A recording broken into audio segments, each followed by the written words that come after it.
ফিলিস্তিনে প্রায় 40,000 নিরপরাধ মুসলমানকে ইতিমধ্যে তারা নির্মম হত্যাকাণ্ডের শিকার হয়েছে। তাদের জীবন অতিশয় কষ্টে অতিবাহিত হচ্ছে। তাদের কথাও আমাদের ভাবতে হবে। তাদের দুঃখ কষ্ট লাঘবে এবং ঈদের খুশিতে তারাও যাতে শরীক হতে পারে সে চেষ্টা সমগ্র মুসলিম বিশ্ববাসীকে, ফিলিস্তিনিদের প্রতি যে পাশ্চাত্য দেশসমূহে আনুগত্য আছে বা সহানুভূতি আছে তাদেরকে এগিয়ে আসতে হবে। এবং আমি আজকের এই ঈদের দিনে তাদের প্রতি এই আহ্বান জানাচ্ছি।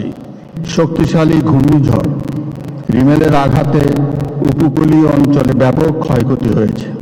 অনেকেরই ইচ্ছা থাকলেও কোরবানি করতে পারছে না।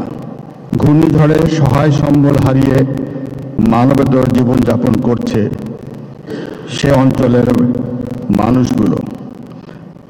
ঘরবাড়ি হারিয়ে খোলা আকাশের নিচে তারা দিন কাটাচ্ছে।